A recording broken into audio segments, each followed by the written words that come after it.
काय रिएक्शन आहे? पवनराजे निंबाळकर हत्याकांडामध्ये 20 वर्षापासून हा खटला CBI कोर्टात सुरू होता आणि या हत्याकांडामध्ये पवनराजे निंबाळकर आणि त्यांच्यासोबत एक सहकारी अशा 2 लोकांची हत्या झाली होती आणि खूपच हा गंभीर ही घटना होती, गंभीर हत्याकांड होतं आणि 20 वर्षापासून ही केस सुरू होती आणि त्यांच्या परिवारांना देखील आणि आम्हाला देखील सर्वांना एक असा विश्वास होता की या खटल्यामध्ये, या खून खटल्यामध्ये आरोपींना सजा होईल, परंतु दुर्दैवाने हे सर्व आरोपी निर्दोष सोडण्याचा निर्णय कोर्टाने घेतला आहे। मी स्वतः आणि मुख्यमंत्री देवेंद्रजी फडणवीसजी यांनी केंद्रीय गृहमंत्री अमित भाई शाह यांच्या कानावर ही घटना घातलेली आहे आणि त्यांनी तात्काळ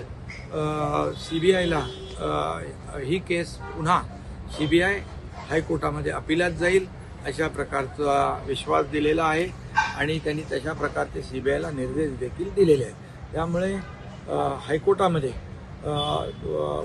ही केस चालेल आणि खऱ्या अर्थाने या लोकांना न्याय मिळेल।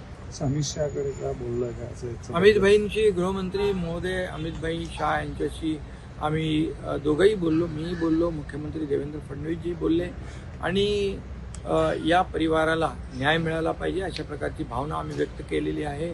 कारण हा फार गंभीर हत्याकांड, हा गाजलेला हत्याकांड आणि ही केस CBI कोर्टात सुरू होती, परंतु दुर्दैवाने निकाल जो आहे, निकालामध्ये या आरोपींना सजा लागेल अशा प्रकारची खात्री सगळ्यांना होती, पण दुर्दैवाने निकालामध्ये कोर्टाने त्यांना निर्दोष सोडलेलं आहे आणि त्याच्या विरोधामध्ये CBI हायकोर्टामध्ये अपील करते आहे।